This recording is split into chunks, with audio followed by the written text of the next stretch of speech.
پھر ایک اور دعا ہے، بسم اللہ الذی لا یضر مع اسمہ شیء فی الارض ولا فی السماء وہو السمیع العلیم۔ اللہ کے نام سے، وہ ذات جس کے نام کے ساتھ کوئی چیز زمین میں اور آسمان میں نقصان نہیں دے سکتی، اور وہ بہت سننے والا، بہت جاننے والا ہے۔ یہ ایک بہت ہی خوبصورت دعا ہے جو ناگہانی آفات سے بچنے کے لیے صبح و شام پڑھنے کے لیے کہا گیا ہے۔ سنن نبی داؤد میں ہے، عثمان بن عفان رضی اللہ عنہ کہتے ہیں، میں نے رسول اللہ صلی اللہ علیہ وسلم سے سنا، آپ فرماتے تھے، جس نے شام کو 3 بار یہ دعا پڑھ لی، اسے صبح تک کوئی اچانک مصیبت نہیں آئے گی۔ یہی دعا بسم اللہ الذی لا یضر آخر تک۔ اور جس نے صبح کے وقت یہ دعا 3 بار پڑھ لی، اسے شام تک کوئی اچانک مصیبت نہیں آئے گی۔ راوی کہتے ہیں کہ اس حدیث کو روایت کرنے والے ابان بن عثمان کو فالج ہو گیا۔ ابان حضرت عثمان کے بیٹے تھے۔ تو جو حدیث سن رہا تھا وہ بڑا حیران ہوا اور ان کو حیرانی سے دیکھنے لگا، اور جو فالج زیادہ حصہ ہوگا خاص طور پہ اس کو کہ بھئی یہ کیا ہے، پھر تم کہتے ہو کہ اچانک مصیبت نہیں آئے گی، یعنی اچانک کوئی بیماری نہیں آئے گی، اچانک کوئی شر نہیں آئے گا، تو پھر یہ فالج کیسے ہو گیا؟ انہوں نے کہا، کیا ہوا، مجھے کیا دیکھتے ہو؟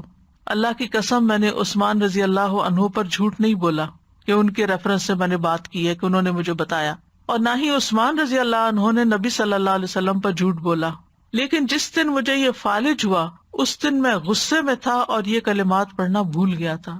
تو اس سے یہ پتہ چلتا ہے کہ اگر آپ چھوڑ دیتے ہیں ایک دن بھی تو نقصان ہو سکتا، نہ بھی ہو، ضروری بھی نہیں، لیکن موسٹ پروبیبلی کوئی مصیبت آ بھی سکتی ہے۔ یعنی جب تقدیر نے نافذ ہونا ہو تو انسان بھول بھی جاتا ہے۔ تو بسم اللہ، اللہ کے نام کے ساتھ پناہ لیتا ہوں۔ لا یضر مع اسمہ شیء فی الارض، یعنی اللہ کا نام لینے سے کوئی چیز زمین میں نقصان نہیں دیتی، یعنی جو اللہ کے نام کو اپنے ساتھ رکھتا ہے، اللہ کے نام کا ورد کرتا رہتا ہے، اپنے لیے لازم کرتا ہے، اس کو کوئی چیز نقصان نہیں دیتی۔ یعنی اللہ کے نام کی برکت کی وجہ سے کوئی چیز نقصان نہیں پہنچا سکتی، نہ زمین میں نہ آسمان میں۔ زمین میں تو بہت ساری طرح طرح کی مصیبتیں، اور آسمان سے یعنی اوپر بلندی سے بارش اتر سکتی ہے، زیادہ برف پڑ سکتی ہے، اولے پڑ سکتے ہیں، بجلی کڑک کے گر سکتی ہے، یعنی کوئی بھی چیز اوپر سے اچانک آ سکتی، یا ہوا کوئی چیز اڑا کے آپ کے اوپر لا کے گرا سکتی، اینی تھنگ۔ تو نہ اوپر سے نہ نیچے سے کوئی چیز نقصان نہیں دیتی۔ وَهُوَ السَّمِيعُ الْعَلِيمُ، اور وہ ہر چیز کو سننے والا، سارے اقوال کو اور سارے افعال ہمارے خوب جاننے والا ہے۔ تو یہ دعا ان اذکار میں سے ہے جن کی ہر مسلمان کو صبح و شام پابندی کرنی چاہیے، تاکہ اللہ کے حکم سے اچانک پہنچنے والی مصیبتوں، بلاؤں اور تکلیفوں اور نقصان سے انسان محفوظ رہ سکے۔ امام قرطبی کہتے ہیں کہ یہ حدیث صحیح ہے، صادق و امین صلی اللہ علیہ وسلم کی ہے، اس پر ہمیں دلیل اور تجربے ہر 2 طرح سے اطمینان ہے۔ دلیل تو یہ ہے کہ یہ ثابت صحیح حدیث ہے، اور تجربہ، ایکسپیرینس بھی کیا انہوں نے۔ وہ کہتے ہیں کہ جب سے میں نے یہ روایت سنی تھی تو میں پابندی سے اس کو پڑھتا تھا، پھر جب مجھ سے چھوٹ گئی تو مدینہ میں ایک رات مجھے بچھو نے کاٹ لیا۔ جب میں نے خوب سوچ بچار کی تو مجھے یاد آیا کہ میں نے یہ کلمات نہیں پڑھے تھے۔ تو یاد رکھیے کہ اس میں اصل جو حفاظت کا سبب ہے وہ اللہ کا نام ہے، بسم اللہ الذی لا یضر، اللہ کا نام لیا جائے تو کوئی چیز نقصان نہیں دیتی۔ اس لیے ہمیں کھانا کھاتے ہوئے، پانی پیتے ہوئے، اب آپ دیکھیں اکثر ہم سنتے اور پڑھتے اور دیکھتے رہتے ہیں کہ ہر دوسرا بندہ یہ بات کر رہا ہوتا ہے کہ اب یہ پانی میں کلورین ہے، تو فلاں فوڈ میں کیمیکلز ہیں، تو ویجیٹیبلز کھائیں تو ان کے اندر بھی بہت سے وہ جس طرح گرو کی جاتی ہیں ان میں پتہ نہیں کیا کچھ ہے، اگر آپ گوشت کھاتے ہیں تو اس کے اپنے نقصان ہیں۔ یعنی کوئی چیز مجھے لگتا نہیں کہ حلال طیب کی فل کیٹیگری میں آتی ہو، ہر چیز کے اندر کچھ نہ، پھر انسان کہاں جائے؟ کسی اور پلانٹ پہ تو نہیں جا سکتا۔ اگر آپ یہ کہیں نا کہ آپ یہاں سے کسی ولیج میں چلے جائیں تو ولیج میں جو اگایا جاتا ہے وہ کھادیں ڈال رہے ہیں، طرح طرح کے کیمیکل ڈال رہے ہیں، اسپرے کر رہے ہیں۔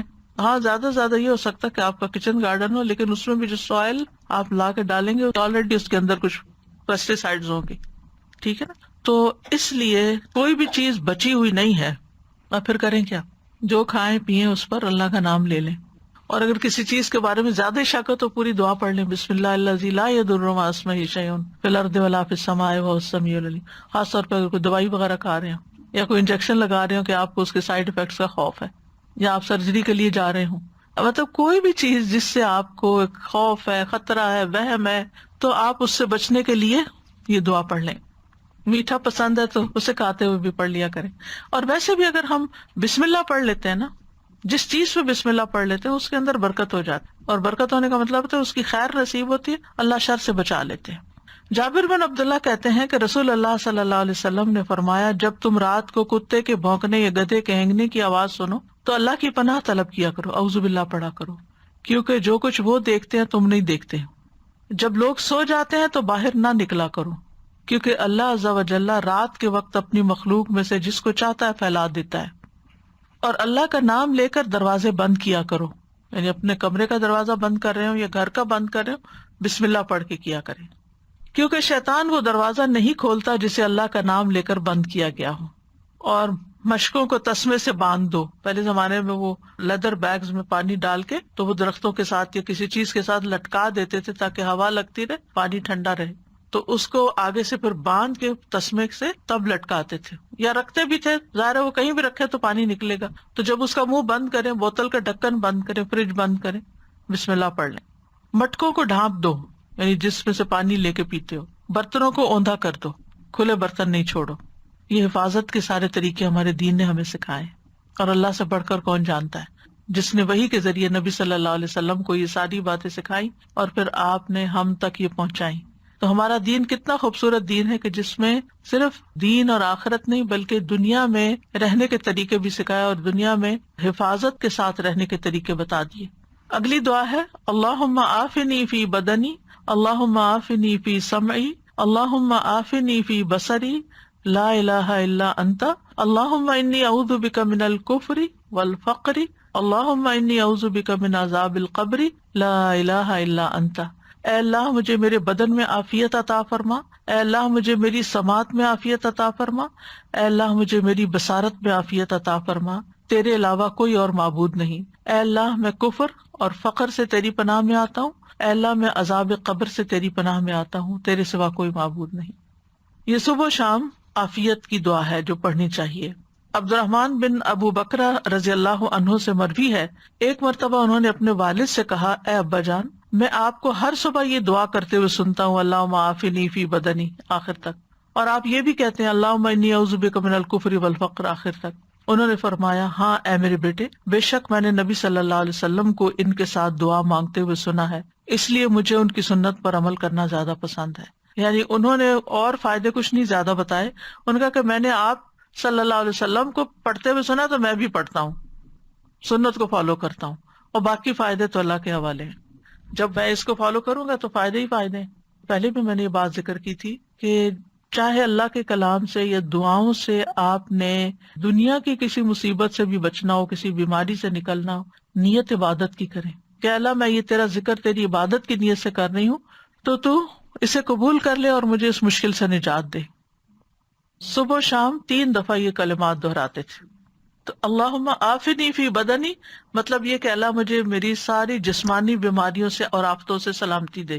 عافنی فی سمعی اور عافنی فی بصری، یہ عمومی دعا کے بعد، پورے جسم کی دعا کے بعد پھر خاص اعضاء کے لیے دعا ہے، کیونکہ یہ دل کی طرف جانے کے راستے ہیں. کان اور آنکھ دل کی طرف جاتے ہیں، اور دل صحیح ہو تو سارا جسم صحیح ہوتا ہے، اور اگر دل خراب ہو تو جسم بھی بیمار ہوتا ہے. تو اس لیے اللہ سبحانہ تعالیٰ اس کے اندر پائے جانے والے ہر فتنے سے جو آنکھ کے ذریعے اندر جاتا ہے اور کان، اس سے بھی بچائے. کیونکہ جب آپ ایسی چیزیں دیکھتے ہیں یا کوئی باتیں ایسی سنتے ہیں جن سے آپ کی طبیعت خراب ہوتی ہے، پریشانی ہوتی ہے، تو پھر آپ وہی سوچتے چلے جاتے ہیں اور آپ کا اچھا بھلا دن خراب ہو جاتا ہے.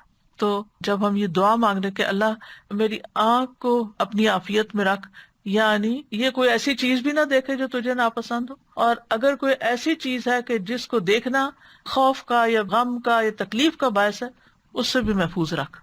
اور اللہم انی اعوذ بک من الکفر والفقر، 2 چیزوں سے خاص طور پر پناہ مانگی گئی، ایک کفر سے اور ایک فقر سے. کفر میں ایمان نہیں ہوتا، فقر میں مال نہیں ہوتا. ان 2 چیزوں سے محرومی جو ہے وہ بھی بہت بڑی محرومی ہوتی ہے کہ جس کی وجہ سے انسان کی زندگی بڑی مشکل میں ہوتی ہے. ایمان نہ ہو تو اس کی روحانی زندگی ساری ڈسٹرب، اور مال نہ ہو تو اس کی دنیا کی زندگی ساری مصیبت میں. تو یہ دونوں چیزیں بھی بڑی ضروری ہیں زندگی گزارنے کے لیے. ایمان کے بغیر تو خیر گزارا ہی نہیں، لیکن مال کے بغیر بھی گزارا نہیں. اور پھر قبر کے عذاب سے پناہ، یعنی دنیا تو گزر جائے گی لیکن پھر آگے جو منزل آنے والی ہے اس وقت تو ہم دعا بھی نہیں کر سکتے. وہاں کے لیے بھی دعا اب مانگنی ہے، تیاری ابھی کرنی ہے.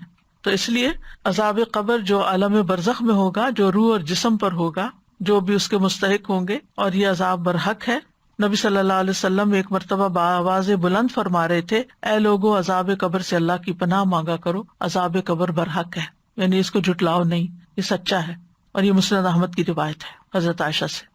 تو اس سے پتہ چلتا ہے کہ ہمیں ہمارے دین نے وہ باتیں بتا دی ہیں جو کل ہونے والی ہیں، جن کو معلوم کرنے کا کوئی اور ذریعہ ہے ہی نہیں. مثلا آپ کی آنکھ میں کوئی تکلیف ہو گئی ہے، آپ جائیں آنکھوں کے ڈاکٹر کے پاس، وہ لیٹسٹ مشینوں سے چیک کرے گا، ایک ایک چیز کر کے کئی پردوں کے اندر جا کے دیکھ کے بتا دے گا آپ کو کیا مسئلہ ہے. لیکن قبر کے اندر کیا ہو رہا ہے یہ کون بتائے گا؟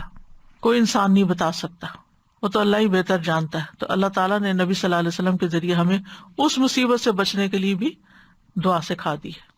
پھر ایک اور دعا ہے، اللہم انی اسألک العافیۃ فی الدنیا والآخرہ، اللہم انی اسألک العفو والعافیۃ فی دینی و دنیای و اہلی و مالی، اللہم استر عوراتی و آمن روعاتی، اللہم احفظنی من بین یدی و من خلفی و عن یمینی و عن شمالی و من فوقی وَأَعُوذُ بِعَظَمَتِكَ أَنْ أُغْتَالَ مِنْ تَحْتِي.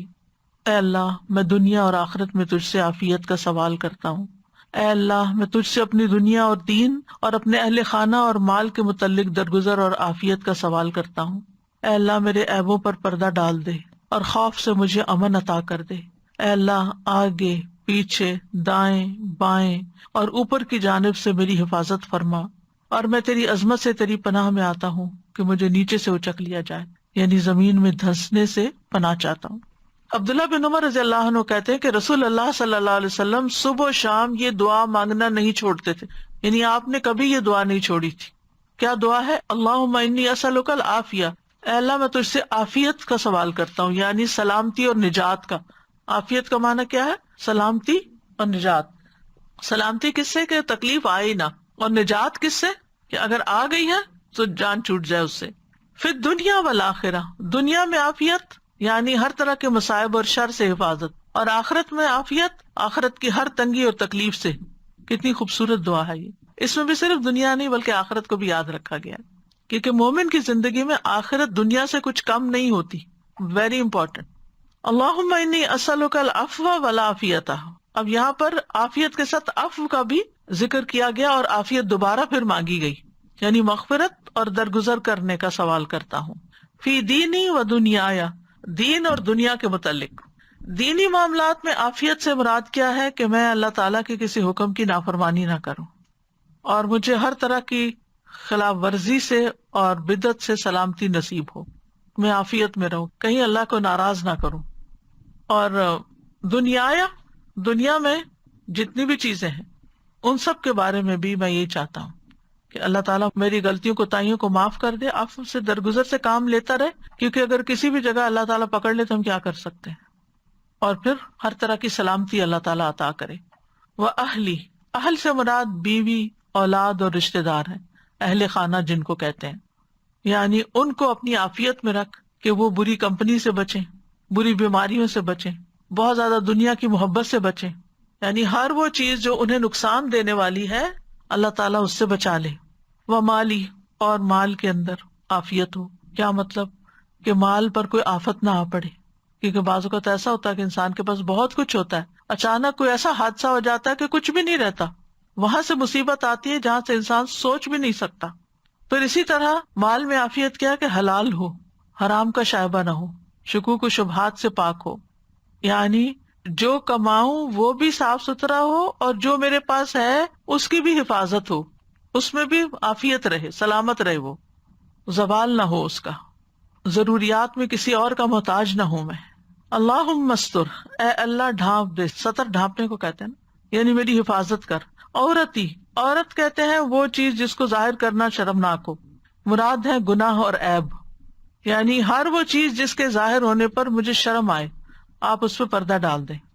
شاید امام شافعی یہ کس کا قول ہے کہ اگر لوگوں کو ہماری برائیاں پتہ چل جائیں یا ہمارے دلوں کی حالت پتہ چل جائے تو وہ ہمارے جنازہ پڑھنے سے انکار کر دیں، کیونکہ اس نے شیطانوں کے وسوسے اور کیا کیا خیالات بعض اوقات.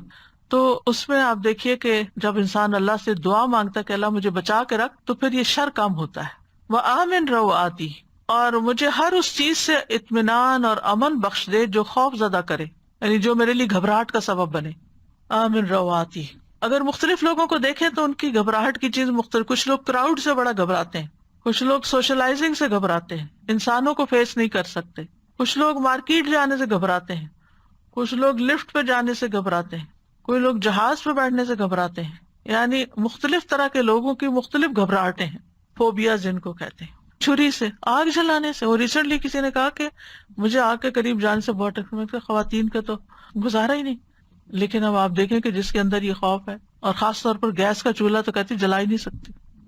تو ایسے ایسے خوف اب یہ کہاں سے آ گیا جو باقیوں میں نہیں ہے، اس ایک بےچارے کے اندر آ گیا کہیں سے.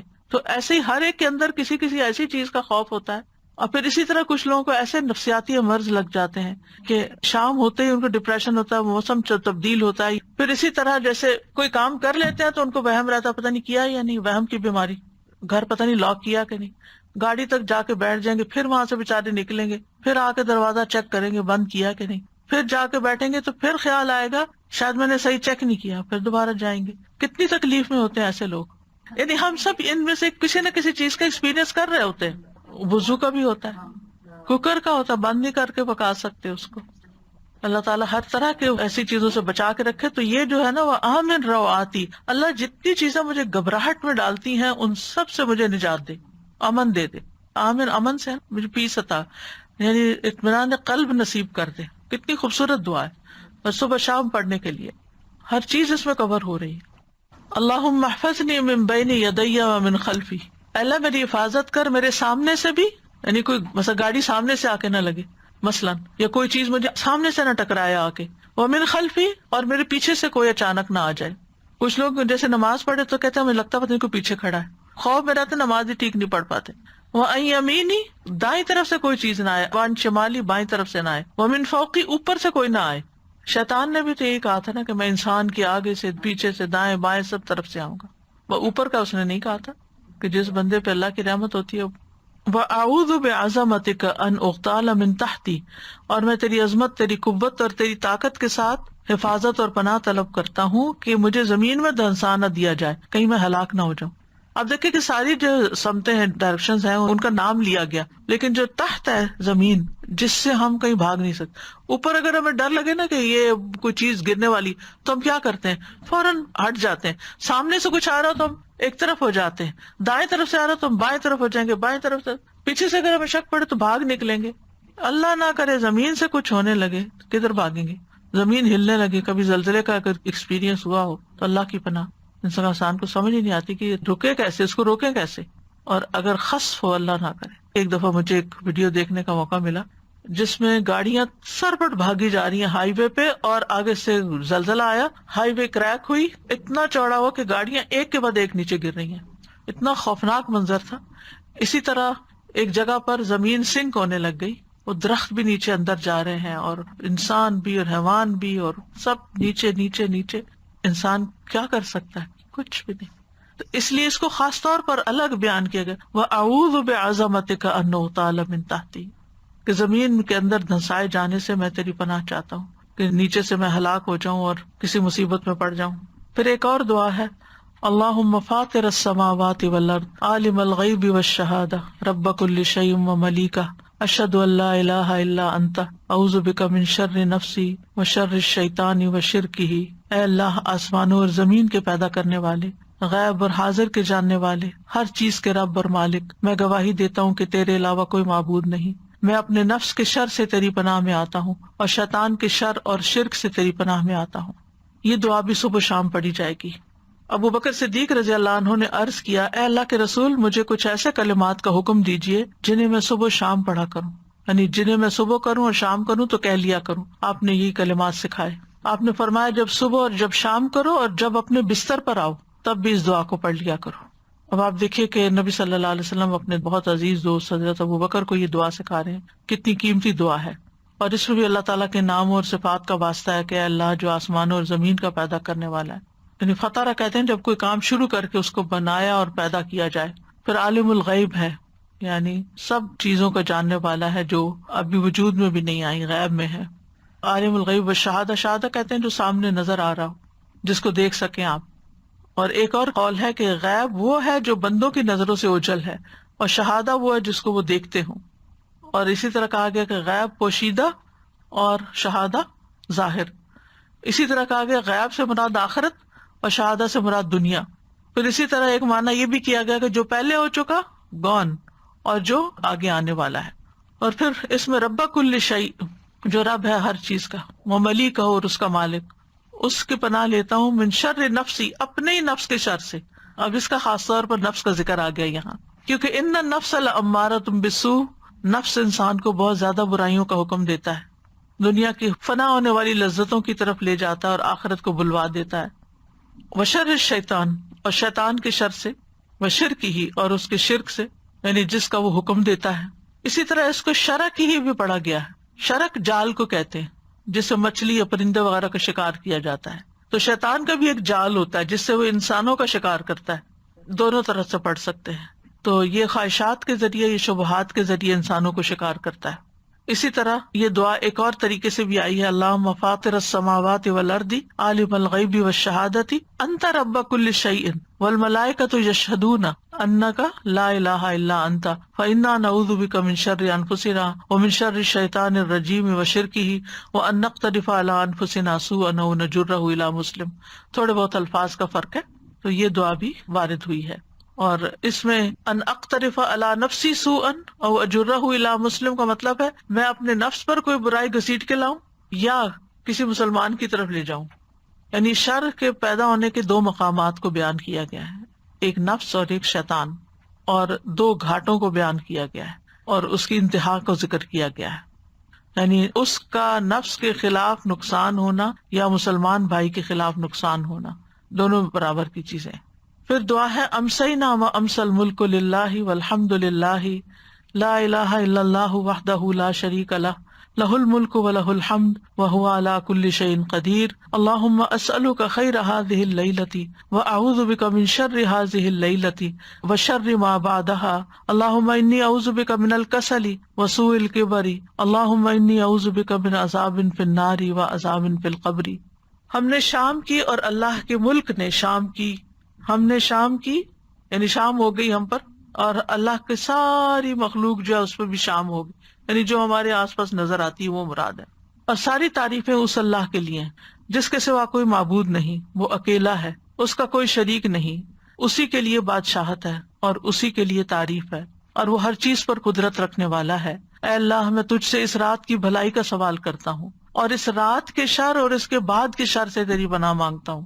اے اللہ میں تجھ سے سستی، بڑھاپے کی برائی سے پناہ مانگتا ہوں. اے اللہ میں تجھ سے آگ میں عذاب اور قبر میں عذاب سے پناہ چاہتا ہوں. باقی چیزیں تو وہی ہیں، لیکن اس میں سستی اور بڑھاپے کی بات آ گئی ہے، اور خاص طور پر رات کے شر کی بات آئی ہے. یہ شام کو پڑھیں گے، صبح پڑھنا ہوگا تو اصبحنا کہیں گے اسی میں. عبداللہ بن مسعود کہتے ہیں کہ رسول اللہ صلی اللہ علیہ وسلم شام کے وقت یہ دعا پڑھا کرتے تھے، اور جو صبح ہوتی تو فرماتے اصبحنا و اصبح الملک للہ آگے تک. یعنی ہم صبح میں یا شام میں اللہ کی نعمت اور حفاظت کے ساتھ ملتے ہوئے داخل ہوئے ہیں. تو اللہ سبحانہ تعالیٰ دن اور رات کی خیر اور بھلائی نصیب کرے، امن اور سلامتی نصیب کرے، اور آخرت کی بھلائی میں دنیا کے اندر عبادت کی توفیق ہو. اس میں جو نئی چیزیں ان میں سے کسل ہے، سستی. سستی کا مطلب ہے طاقت ہونے کے باوجود نفس کا نیک کام کی طرف نہ اٹھنا. یعنی کر سکتے ہیں، ساری فیسلٹیز موجود ہیں، لیکن ہم کرتے نہیں، سستی کی وجہ سے. تو اس سے پناہ مانگی گئی ہے، کیونکہ اس کی وجہ سے انسان بہت سے خیر سے محروم ہو جاتا ہے جب سستی آ جاتی ہے انسان کے اندر. ایک ہوتا معذور شخص. معذور کیا؟ مثلا سن نہیں سکتا، بول نہیں سکتا، دیکھ نہیں سکتا، چل نہیں سکتا، گاڑی نہیں ہے، کہیں جا نہیں سکتا، کسی کی کوئی خدمت نہیں کر سکتا، کسی خیر کے کام میں، کسی علم کی مجلس میں شریک نہیں ہو سکتا، ہینڈی کیپ ہے. لیکن ایک شخص ہے جس کو اس طرح کا کوئی بھی مسئلہ نہیں، پھر بھی وہ نہیں کرتا. تو یہ سستی ہمارے اپنی ہی دشمن ہے. اس سے پناہ مانگی گئی کہ اللہ اس سے بچا کے رکھ تاکہ ہم خیر اور نیکی کے کاموں میں آگے بڑھتے رہیں. پھر سوء الکبر کی بات بھی ہے، بڑھاپا، سخت بڑھاپا، کیونکہ اس میں بھی انسان کی عقل چلی جاتی ہے، سوچ بچار میں خرابی ہو جاتی ہے، اور دیگر بہت سے امور یعنی دوسروں کے لیے تکلیف دہ ہو جاتے ہیں، کوالٹی آف لائف نہیں رہتی. اور پھر سارے عذابوں میں سے جہنم اور قبر کے عذاب کی یہاں بات کی، یہ دونوں انتہائی سخت عذاب ہیں. یعنی مرنے کے بعد جو پہلا عذاب ہے قبر کا وہ سخت ہے، اور آخرت میں جو سب سے بڑا عذاب ہے وہ جہنم کا ہے۔ پھر ایک اور دعا ہے، اللہم بک اصبحنا و بک امسینا و بک نحیا و بک نموت و الیک المصیر، اور شام کے وقت اللہم بک امسینا و بک نحیا و بک نموت و الیک النشور، اے اللہ ہم نے آپ کے نام کے ساتھ صبح کی، اور آپ کے نام سے شام کی، اور آپ کے نام سے زندہ ہیں، اور آپ کے نام پہ ہم مرتے ہیں، اور آپ ہی کی طرف لوٹنا ہے۔ تو یہاں صبح و شام اللہ کی طرف لوٹنے کو یاد کروایا جا رہا ہے کہ یہ یاد رکھو واپسی بھی ہے ایک دن، ہمیشہ کے لیے نہیں آئے اس دنیا میں۔ یعنی صبح کے وقت ہم تیری نعمتوں اور تیری حفاظت کے ساتھ دنیا کے کام کاج کر رہے ہیں، اور تیری دی ہوئی نعمتوں کے ساتھ ہم چلتے پھرتے ہیں، سب کچھ کرتے ہیں، اور شام میں بھی ہماری یہ قوت قدرت باقی رہتی ہے، اور تیرے ہی نام سے ہم زندہ ہیں، یعنی جب تک تو زندہ رکھے ہم زندہ ہیں، اور تیرے نام کے ساتھ ہی ہم دنیا سے چلے جائیں گے۔ تو ہمارے سارے امور اللہ کے ہاتھ میں ہیں۔ یہ مت سمجھے کہ ہم اپنی مرضی سے یہ سب کچھ یہاں کر رہے ہیں، اللہ نے ہمیں اذن دیا ہوا ہے یا ہمیں رخصت دی ہوئی ہے تو ہم زمین پر یہ سب کچھ انجوائے کر رہے ہیں، اور یہ ہماری ملکیت نہیں ہے، کوئی اصل ملکیت اللہ ہی کی ہے، اور جس وقت چاہے وہ ان چیزوں کو لے بھی سکتا ہے۔ وَإِلَيْكَ النُّشُورُ، یہ بھی دن رات یاد کروایا گیا کہ تیری طرف جی اٹھنا ہے، یہ بھی انسان کبھی نہ بھولے۔ وَإِلَيْكَ الْمَصِيرُ، تیری ہی طرف واپس لوٹنا ہے۔ پھر ایک اور دعا ہے، یا حی یا قیوم برحمتک استغیث اصلح لی شأنی کلہ ولا تکلنی الی نفسی طرفۃ عین، اے زندہ اے قائم رہنے والے، میں تیری رحمت کے ساتھ مدد چاہتی ہوں، میرے سب کام درست کر دے، اور پلک جھپکنے کے برابر بھی مجھے میرے نفس کے سپرد نہ کر۔ نبی صلی اللہ علیہ وسلم نے حضرت فاطمہ کو یہ دعا صبح شام پڑھنے کی تلقین کی تھی۔ حضرت فاطمہ سے آپ صلی اللہ علیہ وسلم نے فرمایا، جو میں تمہیں وصیت کرتا ہوں اسے سننے سے تمہیں کیا چیز مانے ہے، یعنی توجہ سے سنو، مراد ہے کہ تم صبح شام یہ دعا پڑھو، یا حی یا قیوم برحمتک استغیث اصلح لی شانی کلہ ولا تکلنی الی نفسی طرفۃ عین۔ تو یا حی، اے ہمیشہ قائم رہنے والی ذات، یا قیوم، اے مخلوقات کے کاموں کو قائم رکھنے والی، اصلح لی شانی، میرے سارے حالات درست کر دے، ہر چیز میری ٹھیک کر دے، اور ولا تکلنی الی نفسی طرفۃ عین، مجھے بے یار و مددگار نہ چھوڑنا، مجھے میرے اپنے نفس کے بھی ایک لمحے کے لیے حوالے نہ کرنا، کیونکہ ہو سکتا ہے اسی لمحے میں پھسل جاؤں، تو میرے نفس کو تو قابو میں رکھ۔ پھر ہے حسبی اللہ لا الہ الا ہوا علیہ توکلت وہو رب العرش العظیم، سورۃ التوبہ کی آیت ہے، 7 دفعہ پڑھنی ہوتی ہے صبح شام۔ پھر بھی اگر وہ منہ موڑ لے تو آپ کہہ دیجئے، اللہ مجھے کافی ہے، اس کے سوا کوئی الہ برحق نہیں، اسی پر میں نے توکل کیا، اور وہ رب ہے عرش عظیم کا۔ ابو درداء فرماتے ہیں، جو شخص یہ دعا یعنی حسبی اللہ کی صبح شام 7 دفعہ پڑھے، اللہ تعالیٰ اسے تمام فکروں سے کافی ہو جاتے ہیں، اس کی فکر دور ہو جائیں گی۔ پھر اس میں آپ دیکھیے کہ جو بھی چیزیں آپ کو پریشان کرنی ہے، اس میں اگر انسان یہ کہے کہ ان میں مجھے اللہ کافی ہے، اللہ میری مدد کرنے والا ہے، بس ہم اس پہ بھروسہ کرتے ہیں، کسی اور پر نہیں، کیونکہ وَمَن يَتَوَکَّلْ عَلَى اللَّهِ فَهُوَ حَسْبُهُ، جو اللہ پہ بھروسہ کرے گا اللہ اس کو کافی ہو جائے گا۔ اور پھر الذی لا الہ الا ھو، وہی معبود برحق ہے، علیہ توکلت، اسی پہ میں نے بھروسہ کیا، اسی پر اعتماد کیا، اپنے معاملات کو اسی کے سپرد کر دیا، اور وہ عرش عظیم کا رب ہے۔ پھر سید الاستغفار ہے، اس کی وضاحت پیچھے میں کر چکی ہوں۔ اللہم انت ربی لا الہ الا انت خلقتنی وانا عبدک وانا علی عہدک ووعدک ما استطعت اعوذ بک من شر ما صنعت ابوء لک بنعمتک علی وابوء بذنبی فاغفر لی فانہ لا یغفر الذنوب الا انت۔ اے اللہ تو ہی میرا رب ہے، تیرے سوا کوئی معبود نہیں، تو نے مجھے پیدا کیا ہے اور میں تیرا بندہ ہوں، میں تیرے ساتھ کیے ہوئے عہد اور وعدے پر جہاں تک میری ہمت ہے قائم ہوں، میں اپنے کیے کے شر سے تیری پناہ چاہتا ہوں، تیری نعمتیں جو مجھ پر ہیں ان کا مجھے اقرار ہے، اور مجھے اپنے گناہوں کا بھی اعتراف ہے، بس مجھے بخش دے، بے شک تیرے سوا گناہوں کو کوئی نہیں بخشتا۔ نبی صلی اللہ علیہ وسلم نے فرمایا، جو کوئی صبح کو ان کلمات پر یقین رکھتے ہوئے کہے گا تو اگر اسی دن شام سے پہلے اسے موت آ جائے تو وہ جنت والوں میں سے ہوگا، اور جو ان کو رات کو کہے گا اور وہ ان پہ یقین رکھتا ہوگا، اگر وہ صبح سے پہلے مر گیا تو وہ بھی اہل جنت میں سے ہوگا۔ تو اس دعا کو یعنی اس استغفار کو پکڑ لینا چاہیے۔ اس میں آپ دیکھیے کہ اللہ کو اپنا رب کہا گیا، اللہ تو ہی میرا رب ہے، تو نے مجھے پیدا کیا، تو نے مجھے رزق دیا، تو ہی میرے تمام معاملات کو درست رکھتا ہے۔ پھر شرک کا انکار، لا الہ الا انت، تیرے سوا تو کوئی الہ ہے ہی نہیں، خلقتنی، اس میں توحید پیچھے الوہیت آئی، اب خلقتنی ربوبیت آ گئی، تو نے مجھے پیدا کیا، وانا عبدک اور میں تیرا ہی بندہ ہوں، وانا علی عہدک ووعدک ما استطعت میں تیرے عہد اور وعدے پہ قائم ہوں جتنا مجھ میں استطاعت ہے۔ یہ کون سا وعدہ؟ عہد الست، الست بربکم، جب سب نے کہا تھا ہاں اللہ تو ہی ہمارا رب ہے۔ اعوذ بک من شر ما صنعت میں تیری بنا لیتا ہوں اپنے نفس کے شر سے، یعنی جو خرابی میں نے کی اور اس کا وبال مجھ پہ آنے والا ہے، میں اپنے آپ کو پروٹیکٹ نہیں کر سکتا، مجھے تیری پروٹیکشن چاہیے، غلطیاں میری ہیں، کیونکہ جب آپ غلط کام کرتے ہیں تو اس کا خمیازہ تو بھگتنا پڑتا ہے۔ اللہ غلطی تو ہو گئی لیکن اب اس کی سزا نہیں بھگت سکتا، نہ دنیا میں نہ آخرت میں، اس کے لیے میں پھر تجھے ہی تھام رہا ہوں، میں اپنے کیے کے شر سے تیری پناہ چاہتا ہوں، یعنی ہر غلط کام کا ایک شر ہوتا ہے۔ استغفر اللہ۔ تیری نعمتیں جو مجھ پر ہیں مجھے ان کا اقرار ہے، ساری نعمتوں کا۔ اگر انسان کو نظر نہیں آتی یا الگ الگ مینشن نہیں کر سکتا تو یہ دعا بہت کافی ہے کہ اللہ ساری نعمتوں کا میں اقرار کرتا ہوں جو بھی تو نے مجھ پر کی، چاہے میں ان کو جانتا ہوں چاہے میں نے جانتا ہی نہیں، یعنی ان نعمتوں کا بھی شکر ادا کرنا چاہیے جن کو ہم جانتے نہیں کہ وہ ہمارے لیے کام کر رہی ہیں۔ بس مجھے بخش دے، بے شک تیرے سوا گناہوں کو کوئی نہیں بخشتا، کوئی بخش سکتا ہی نہیں جب تک اللہ نہ بخشے۔ نبی صلی اللہ علیہ وسلم نے یہ استغفار سے کھایا، پھر فرمایا جو کوئی صبح کو ان کلمات پر یقین رکھتے ہوئے کہے گا، اگر اسی دن شام سے پہلے اسے موت آ جائے تو وہ جنت والوں میں سے ہوگا، اور جو ان کو رات کو کہے گا اور ان پر یقین رکھتا ہوگا، اگر وہ صبح سے پہلے مر گیا تو بھی اہل جنت میں سے ہوگا۔ کتنی خوبصورت دعا ہے یہ۔ اب کچھ ایکسٹرا چیزیں ہیں جو 100 بار پڑھنے کی ہیں، جیسے سبحان اللہ العظیم و بحمدہ، اللہ بڑی عظمت والا ہے، اپنی تعریف کے ساتھ پاک ہے۔ رسول اللہ صلی اللہ علیہ وسلم نے فرمایا جو شخص سبحان اللہ العظیم و بحمدہ 100 مرتبہ پڑھے اور اسی طرح شام کو بھی 100 بار پڑھے تو اس کے برابر مخلوق میں کسی کا درجہ نہیں ہو سکتا، ایسا شخص درجوں میں سب سے اونچا ہے۔ تو اس سے یہ بھی پتہ چلتا ہے کہ 100 سے زیادہ بار بھی پڑھا جا سکتا ہے، کیونکہ اللہ تعالیٰ کی تسبیح پہ کوئی حد نہیں، کوئی قید نہیں ہے۔ یہ جو تسبیح ہے یہ حمد کے ساتھ ہے، اور جب تعریف کے ساتھ تسبیح ہوتی ہے تو اس کا مطلب یہ ہے کہ اللہ تعالیٰ کو ہم ہر عیب نقص سے پاک قرار دے رہے ہیں۔ پھر ایک اور ذکر ہے سبحان اللہ الحمد للہ اللہ اکبر، بڑی خوبصورت حدیث اور بڑی آسان اگر کسی کو اللہ توفیق دے عمل کی۔ رسول اللہ صلی اللہ علیہ وسلم نے فرمایا جو سورج نکلنے سے پہلے اور غروب ہونے سے پہلے 100 بار سبحان اللہ پڑھے، یہ 100 اونٹنیوں کو قربانی میں ذبح کرنے سے افضل ہے۔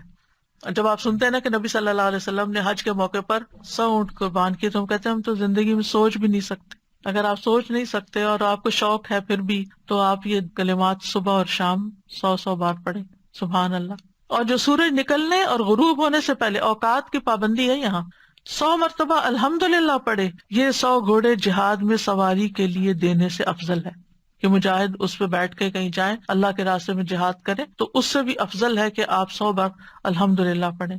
اور جو سورج نکلنے سے اور غروب ہونے سے پہلے 100 مرتبہ اللہ اکبر پڑھے، یہ 100 غلام آزاد کرنے سے افضل ہے۔ کتنا اجر و ثواب ہے اس کا۔ خاص طور پر وہ خواتین جن کے بچے چھوٹے نہیں ہیں، جن کی جابس نہیں ہیں، جو گھر پر ہوتی ہیں، ان کے لیے بڑا اچھا موقع ہے، فجر کی نماز پڑھیں، اس کے بعد بیٹھ کر سورج نکلنے سے پہلے اپنے یہ اذکار کر لیں۔ اسی طرح صبح کے وقت کے کچھ اور اذکار اور دعائیں بھی ہیں، جیسے سبحان اللہ و بحمدہ عدد خلقہ و رضا نفسہ و زنۃ عرشہ و مداد کلماتہ، اللہ کی تعریف اور اسی کی پاکی ہے، اس کی مخلوق کی تعداد کے برابر، اس کی رضا اور اس کے عرش کے وزن اور اس کے کلمات کی سیاہی کے برابر۔ ان کلمات کے بارے میں آتا ہے، حضرت جویریہ سے روایت ہے کہ نبی صلی اللہ علیہ وسلم صبح کے وقت ہی نماز ادا کرنے کے بعد ان کے پاس سے چلے گئے، یعنی نماز کے لیے چلے گئے، اور وہ اپنی جانماز پر بیٹھی ہوئی تھی۔ پھر دن چڑھے، آپ واپس تشریف لائے تو وہ وہیں بیٹھی ہوئی تھی۔ آپ نے فرمایا جس وقت میں تمہارے پاس سے گیا ہوں تم اسی طرح بیٹھی ہو؟ انہوں نے کہا جی ہاں۔ نبی صلی اللہ علیہ وسلم نے فرمایا میں نے تمہارے بعد ایسے 4 کلمات 3 بار کہے، اگر تمہارے آج کے کہے ہوئے کلمات کو ان کے ساتھ وزن کیا جائے تو ان کلمات کا وزن زیادہ ہوگا۔ سبحان اللہ و بحمدہ عدد خلقہ و رضا نفسہ و زنۃ عرشہ و مداد کلماتہ۔ آپ دیکھیے اللہ نے کیا کچھ پیدا کیا، کیا ہم گن سکتے ہیں؟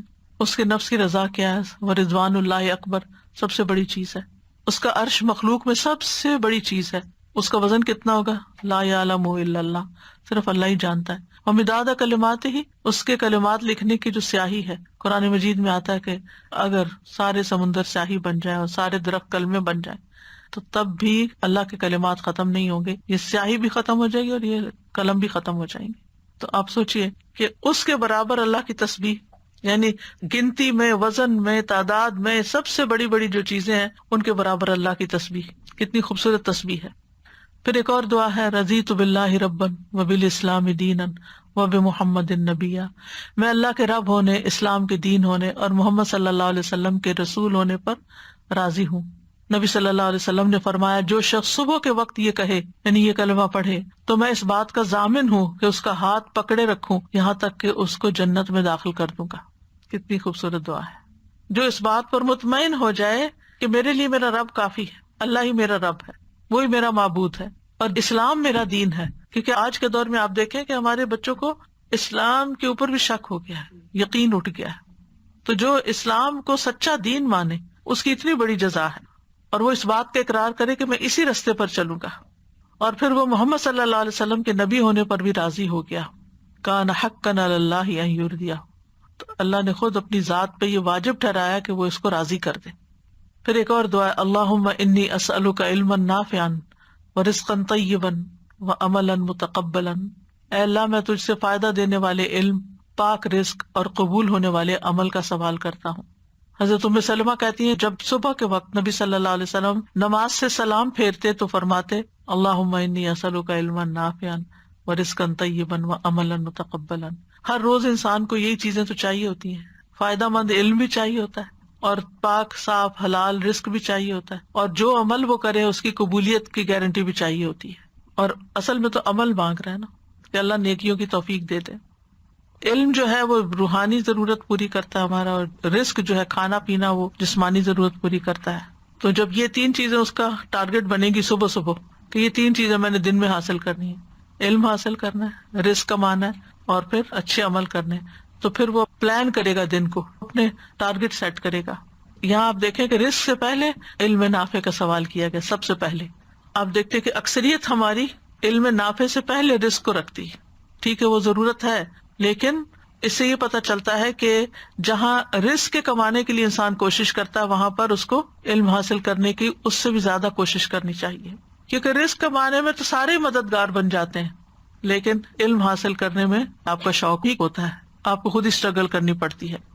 لیکن اگر انسان علم نافع چھوڑ کر صرف دنیا کے پیچھے جا رہا ہے تو فرمایا قل هل ننبئکم بالاخسرین اعمالا الذین ضل سعیہم فی الحیاۃ الدنیا وہم یحسبون انہم یحسنون صنعا.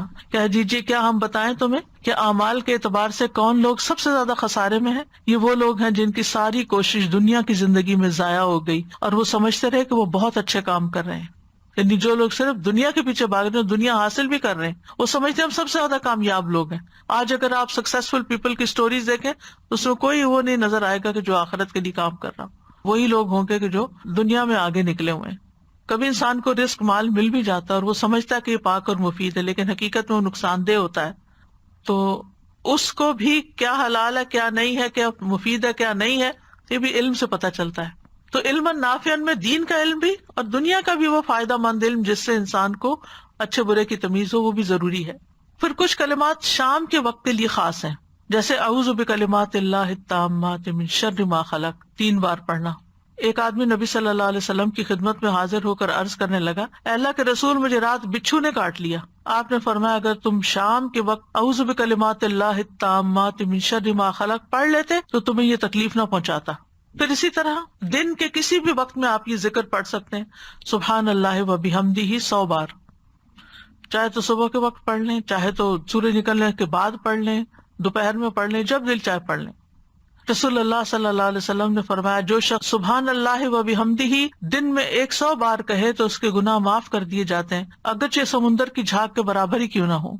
پھر استغفر اللہ و اتوب الیہ، کثرت سے استغفار کرنا. پھر ہے لا الہ الا اللہ وحدہ لا شریک لہ لہ الملک و لہ الحمد وہو علی کل شیء قدیر، دن میں 100 بار پڑھنا. رسول اللہ صلی اللہ علیہ وسلم نے فرمایا جو شخص دن میں 100 مرتبہ یہ دعا پڑھے گا، لا الہ الا اللہ وحدہ لا شریک لہ لہ الملک و لہ الحمد وہو علی کل شیء قدیر، اس سے 10 غلام آزاد کرنے کے برابر ثواب ملے گا. 100 نیکیاں اس کے نامہ اعمال میں لکھی جائیں گی اور 100 برائیاں اس سے مٹا دی جائیں گی. اس روز دن بھر یہ دعا شیطان سے اس کی حفاظت کرتی رہے گی یہاں تک کہ شام ہو جائے، اور کوئی شخص اس سے بہتر عمل لے کر نہ آئے گا مگر جو اس سے بھی زیادہ یہی عمل کرے. تو لا الہ الا اللہ میں اللہ تعالیٰ کی الوہیت کا ذکر ہے، وحدہ لا شریک لہ میں اللہ تعالیٰ کی وحدانیت کا ذکر ہے، لہ الملک میں اس کی عام بادشاہت کا ذکر ہے جو ہر چیز کے لیے. مثلاً آپ دنیا کے بادشاہوں کو دیکھیں تو ان کی مملکت میں جتنے لوگ رہتے ہیں وہ سب نہیں ان کو مانتے ہوتے، لیکن چلو اکثریت بھی مانتی ہے تو ان کا کام چل جاتا ہے. مگر اسی ملک کے اندر رہنے والے حیوان، جانور، پرند، مچھلیاں، وہ تو ان کو بادشاہ نہیں مانتی، ان کو نہیں منوا سکتے. لیکن ساری مخلوق اللہ کو اپنا رب اور اپنا بادشاہ مانتی ہے. وَلَهُ الْحَمْدُ، اور تعریف بھی اسی کے لیے ہے. اور پھر لا الہ الا اللہ واللہ اکبر، لا الہ الا اللہ وحدہ، لا الہ الا اللہ ولا شریک لہ، لا الہ الا اللہ لہ الملک ولہ الحمد، لا الہ الا اللہ ولا حول ولا قوۃ الا باللہ. نبی صلی اللہ علیہ وسلم نے فرمایا جس نے اس طرح کہا، یعنی یہی، وہ ان کلمات کو اپنی 5 انگلیوں پر 5 بار گرا دے، گرا دے. پھر فرمایا جو ان کلمات کو دن میں یا رات میں یا مہینے میں پڑھ لے، پھر اسی دن یا اسی رات اسی ماہ فوت ہو جائے، اس کے گناہ معاف کر دی جائیں گے.